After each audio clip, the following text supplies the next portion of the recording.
Good morning. Mom is still asleep, as far as I know. She was when I left the room, at least. I've been up for a little while. I've been Yeah, I've been up for an hour and a half, and I figured that was long enough. So I went to get breakfast, and this is what I got this morning. Pretty good.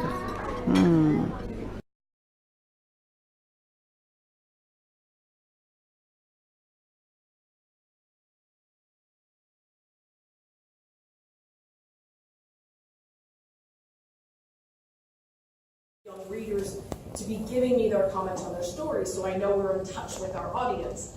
And if this is a newer and more emerging, and I completely understand that there may be closeted aspects that are contributing to this, but are there communities that exist that we as a publishing industry are not engaging with? And that may be why we're not getting the feedback that we would get if these were non-asexual protagonists necessarily.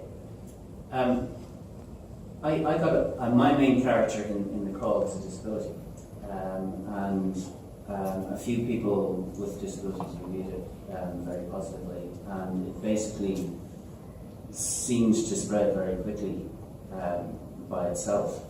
I guess you're talking about hunger earlier on, it seemed to spread very quickly by itself. But it depends on what your marketing is about.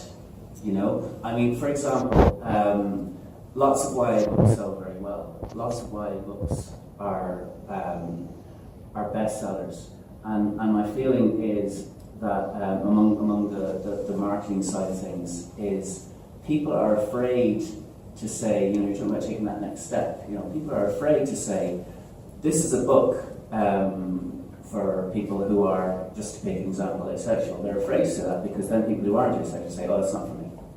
And therefore you only sell to that community. And I think they're afraid of that. I'm not saying that would happen, I'm just saying I think people are afraid of that.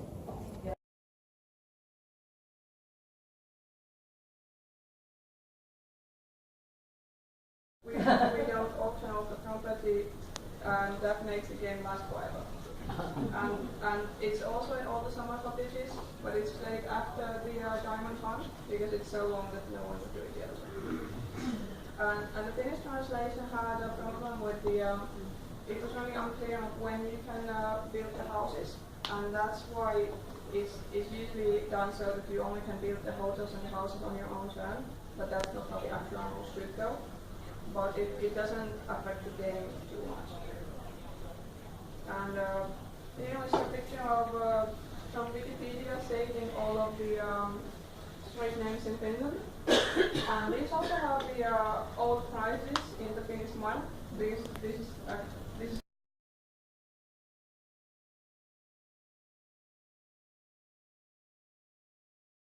with a lot of robot stories, you're exploring their humanity in a way. So I don't know. For me, I think it's a different sort of thing, but it counts as something valid to look into. Mm-hmm. And I think also you do get robot characters who are sexual, particularly in anime manga. But I'm thinking about A Long Way to a Small Angry Planet as a recent example where there's an actual AI character who doesn't even have a body in that book, but she is sexual and romantic. So since you do get sexualized romantic robots, then having ones that aren't certainly would count as asexual in my way of drawing lines. Certainly, okay. Maybe this isn't the case in 1950 when you had fewer sexualized robots, but now I would think that it was.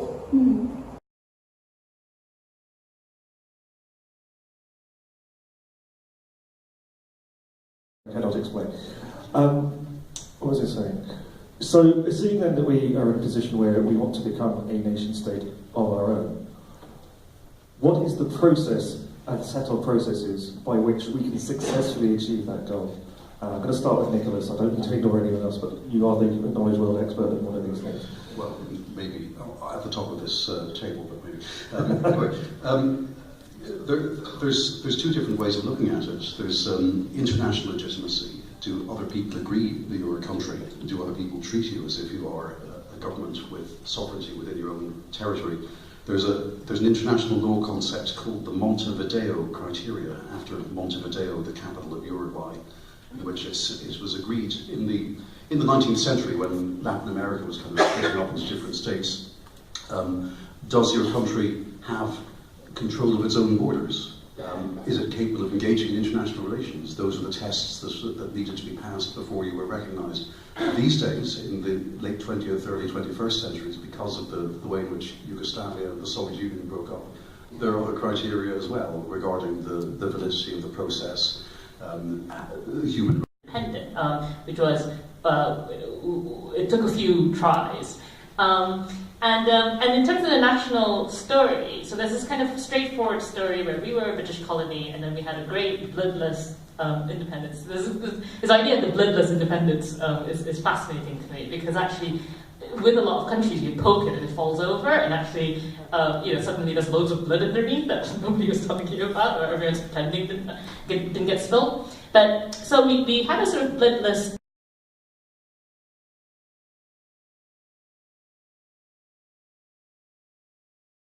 it's not as bad as I read the manner, but it is difficult reading as a play, and so most of us don't really care for it.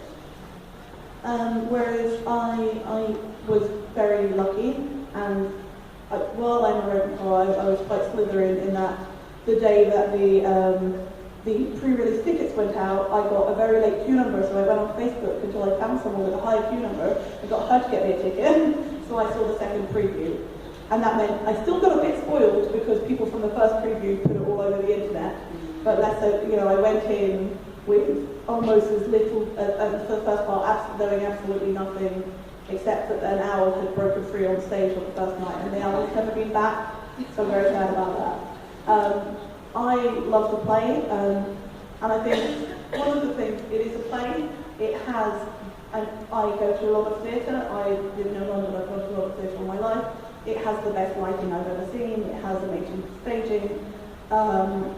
The original cast are, by claiming and taking a living tradition, that's colonialism and appropriation, because she took a tradition that still exists and acts like it's something that's no longer happening. And there is one version of what Native American is, where it's very diverse, and there are very many different groups of Native Americans. There are still hundreds of different tribes and different groups of Native Americans in the United States. And a lot of times people will pretend like it's one homogenous group, and that's not the case. And so like each year for my convention, we have a different theme. And we were going with warriors a couple of years ago, and so my artist was going to do a Native American. And I said, you need to do your research, because to just put a generic Native American woman out there would not work. It's a tightrope that we have to walk, even in the United States, in order to be sure that we are not offending people, because it's a tightrope we need to be walking, and people will often not do their due diligence and not to be careful not to offend people. And so when J.K. Rowling did this, and I love her, I really love J.K. Rowling and the stuff that she's done, and her Twitter wars and everything. I think she's an amazing person, but she really, really messed up that piece. She messed up. Found a little quiet spot to shoot for now. Quiet-ish. Welcome to the con. I just had lunch. I've got a really long break between 2 o'clock and 4 o'clock. There was one panel that might have interested me at 3, but it's outside of the building. It's at the library. And I don't want to leave the building because the panel at 4 I really, really want to go to. And I'm afraid that if I leave the building and then try to come back in time for it, I won't be able to get through the door. So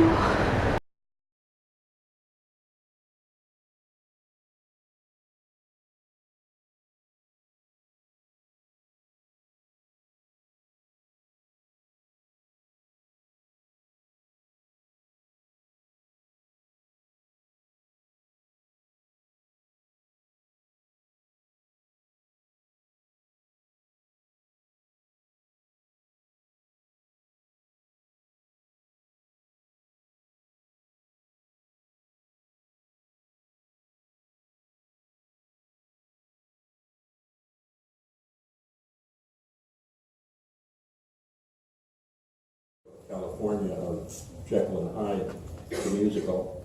And the way I got into it was that I go to auditions all the time and I hear these beautiful, beautiful songs, and I'm asking the people singing them for their auditions, where's that from? I said, well, Jekyll and Hyde. You haven't heard of that? And I was so intrigued by the music is gorgeous. How do you get that out of Dr. Jekyll and Mr. Hyde, for crying out loud? So I tried out and got cast in a role called Sir Danvers in the musical. He is the father of the woman who's going to marry Dr. Jekyll. And in the book, since I decided to look it up, it's actually just a short story, and Sir Danvers is killed on the first page. And this is one way that you can take a classic science fiction story and make it a musical. Add a love interest or two. Actually, there are two in Jekyll and Hyde, one for Jekyll, one for Hyde, of course.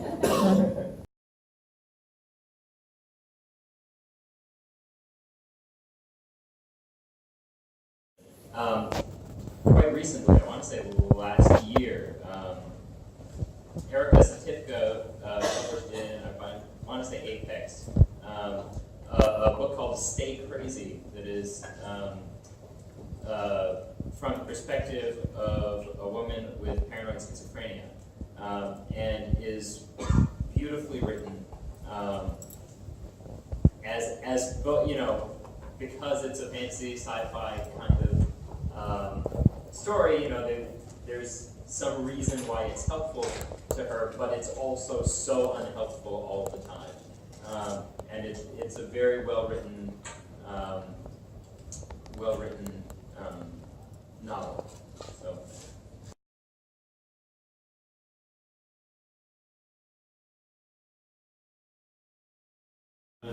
I get to go around the churches around the world and say, I'm an observer from the Vatican.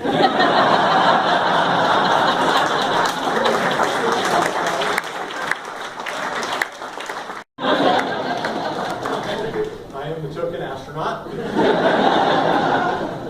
My name is Kjell Lundgren, and I'm very excited to be here with you all.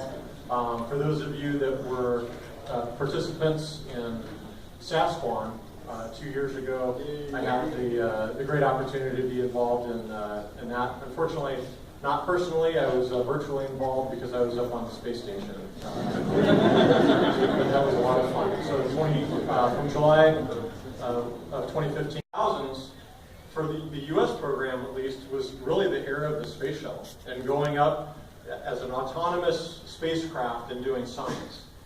And then from the 2000s till now, so 2000s to the 2020s has really been the era of the International Space Station. And that is the space shuttle performing its magnum opus, and that is the construction of this incredible International Space Station. And number two, would you go? I trust 90% of them. Depends on whether or not I've told them yes or no on whatever question they ask. Would I go? I would. I really would prefer they fix how you go to the bathroom in space. Sorry. That's just awkward. I learned how to go to the bathroom once. I don't need quiet training again. But yeah, it's been, so again, I'll try and wax as poetic as I possibly can. But listening to Kjell and Tim Cobra and all the astronauts who've come back, Shane Kimbrough, listening to them talk about how it changes your viewpoint, being up there and looking at this blue marble that we live on. I mean, seeing it in pictures is just awesome and amazing. But listening to... Anytime soon are crewed missions to Mars. I do not want human beings to go to Mars. For the astrobiology reason. Human beings leak E. coli and other nasty things. I want there to be a quarantine until we've explored Mars well enough to know that it does or does not have its own native DNA before we send these leaky people who are going to, raise their legs and leave their mark on Mars. So, for that sense, I hope that, there are plenty of other places, like asteroids, that we can